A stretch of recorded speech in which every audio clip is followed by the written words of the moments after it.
नमस्कार, मैं आचार्य विनोद भारद्वाज और आप देख रहे हैं एस्ट्रो तक।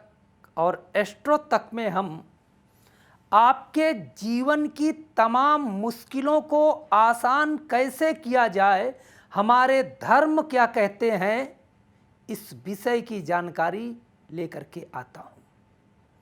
आज हम बात करेंगे प्रेम में अलगाव कैसे हो जाता है, ब्रेकअप कैसे हो जाता है।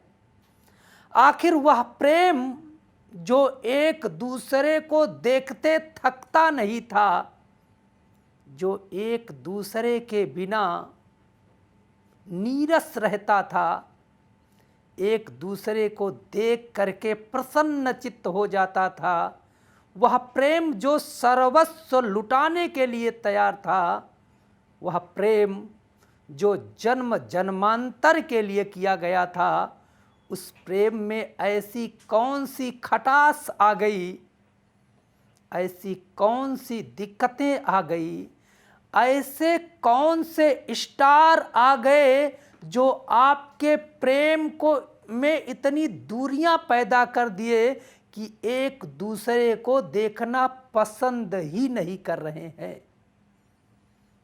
इसका निवारण बताएंगे और क्यों ऐसी परिस्थिति बनती है, इसके लिए जन्म कुंडली क्या कहती है, आपका आचरण व्यवहार कैसे होना चाहिए कि प्रेम आपका अमृतमय हो और प्रेम दाम्पत्य जीवन के साथ साथ आपके परिवार में खुशियां दे, खुशियों का एहसास कराए।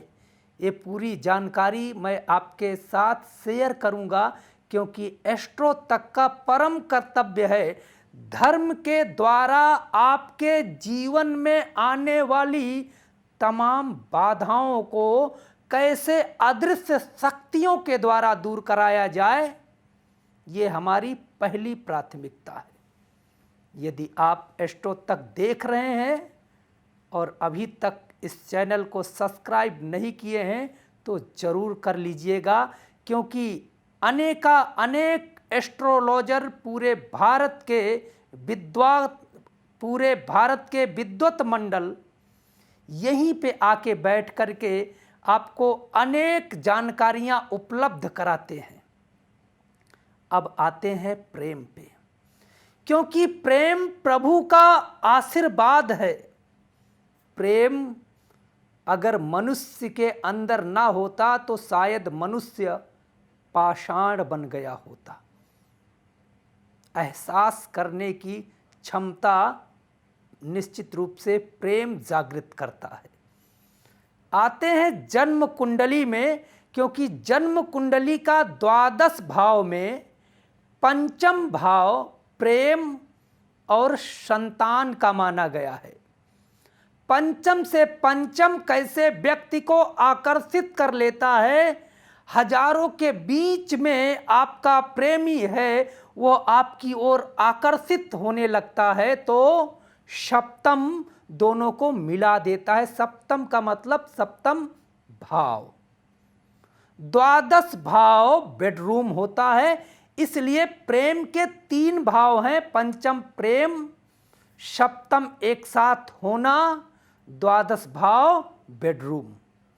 लेकिन प्रेम स्थान में कौन कौन से ऐसे ग्रह हैं जो जिनके आने के बाद प्रेम में दिक्कतें उत्पन्न होना प्रारंभ हो जाती हैं।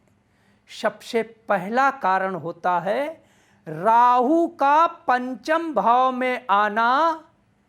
आपके मस्तिष्क में भ्रम का एक बीज बो देना है और वह भ्रम का बीज इतना विशाल वट वृक्ष के समान हो जाता है कि उस भ्रम से आप निकल ही नहीं पाते हैं, अपने प्रेमी से नफरत करने लगते हैं या आपका प्रेमी आपसे नफरत करने लगता है, एक दूसरे को देखना चाहते ही नहीं हैं।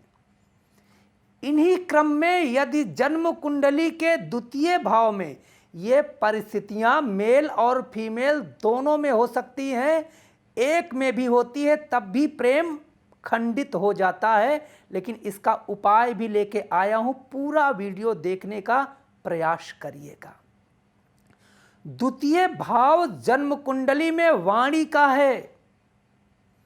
जब द्वितीय भाव में अंगारक योग बन जाए, पापक ग्रहों की एंट्री हो जाए, तो व्यक्ति ना चाहते हुए भी ऐसे शब्दों का प्रयोग कर देता है, अनजाने में कर देता है, जो शब्द आपके प्रेमी के दिल को बेध देता है, उसे सोचने पे मजबूर कर देता है कि अरे, जिसे मैं अपना प्रेम, जिसे मैं अपना सर्वस्व समझ रहा था, उसने तो आज मेरे दिल को बेध दिया है।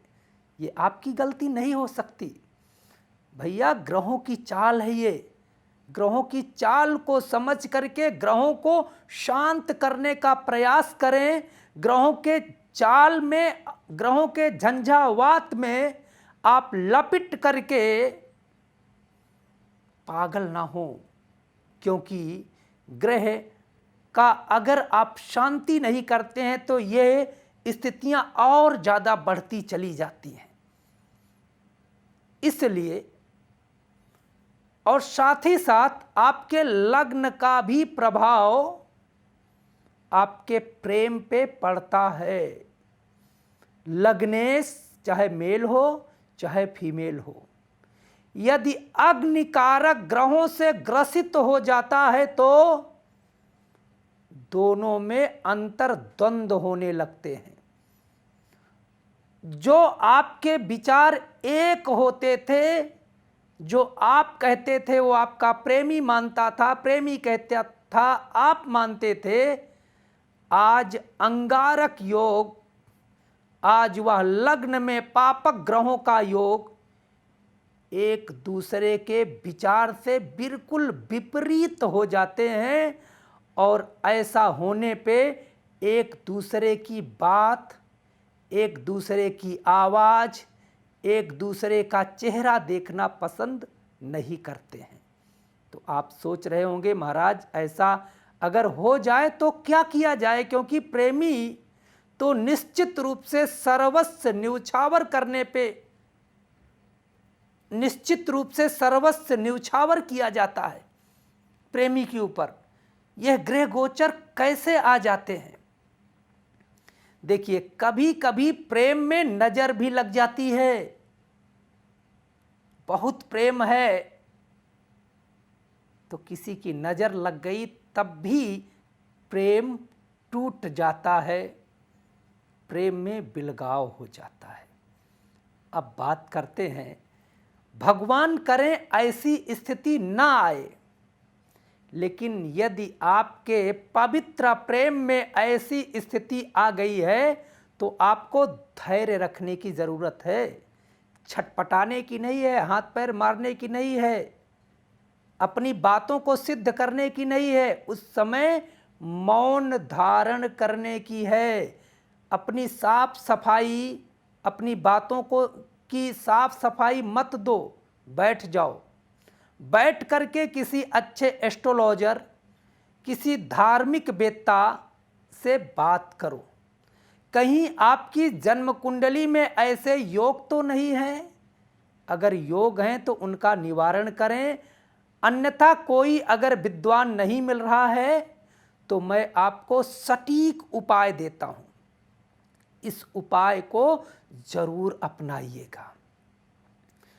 अगर फीमेल को ऐसा लग रहा है कि हमारा मेल पार्टनर हमसे दूरियां बना रहा है, प्रेम में बहुत सुंदर सुंदर बातें किया करता था, वो हमको इग्नोर करना शुरू कर रहा है, लगता है ब्रेकअप की ओर जा रहा है, तो क्या करना चाहिए?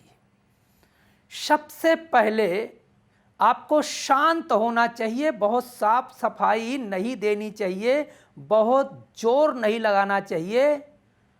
आप भगवान शिव की आराधना करना शुरू करें। सोमवार के दिन 1 लोटा जल, उसमें काला तिल और उसमें आप जो है सफ़ेद फूल डाल लें या नीला फूल आप डाल लें। डाल करके हर हर महादेव का उच्चारण करते हुए सोमवार से सोमवार 1 हफ्ते कंटिन्यू भगवान शिव की पिंडी पे स्नान कराएं। और साथ ही साथ माता पार्वती माता गौरा को सिंदूर अर्पण करें, श्रृंगार सामग्री अर्पण करें। भगवान शिव और माता को एक जो है मौली वाले धागे में बंधन करें, मतलब कि उनकी गांठ जोड़ दें। और नंदी के कान में अपने प्रेमी के लिए उसका आवाहन करें कि हे नंदी महाराज, मेरे प्रेमी के जीवन में जो भी बाधाएं चल रही हैं, मेरे प्रेम में जो भी बाधाएं चल रही हैं, वो दूर हो। और साथ ही साथ एक तांत्रिक उपाय करिएगा। यह उपाय बेहद खास है। एक कांच की शीशी ले लीजिएगा, मतलब बोतल ले लीजिएगा, उसमें शहद रख करके अपने प्रेमी का नाम किसी भी आप पेन से लाल, काली, नीली स्याही से लिख के उसमें डुबो करके अपने पास रखना प्रारंभ करें। निश्चित रूप से आपके प्रेम में जो भी दोष है वो दूर हो जाएगा। यदि प्रेमी मेल है तो माता अंबिका, माता दुर्गा की पूजा सोमवार के दिन ही संपन्न करना शुरू करें। माता को लाल रंग के अड़हुल के 11 पुष्प की माला निश्चित रूप से धारण कराए। और साथ ही साथ ओम मां पार्वत्यै नमः इस मंत्र का पाठ 11 दिन तक माता को माला धारण करा करके यदि लाल आसन पे माता के सम्मुख मुख करके बैठ करके करने से निश्चित रूप से आपके प्रेम में जो बाधाएं हैं वो दूर हो जाएंगी। और आप भी शहद वाला प्रयोग कर सकते हैं। ये निश्चित रूप से बहुत ही अच्छा टोटका है। आपका प्रेम पुनः जीवंत हो जाएगा, प्रेम में आकर्षण हो जाएगा। ज़रूर करके देखिएगा। कार्यक्रम अच्छा लगे तो औरों के लिए शेयर करिएगा। शायद आपसे ज़्यादा औरों को ज़रूरत हो। आप लोगों का बहुत बहुत धन्यवाद। नमस्कार। अगर आप मुझसे जुड़ करके अपनी समस्याओं का समाधान चाहते हैं और चाहते हैं कि आपकी समस्याओं को ज्योतिष के माध्यम से सुलझाया जाए, तो आप हमसे संपर्क कर सकते हैं, जुड़ सकते हैं एस्ट्रो तक पर।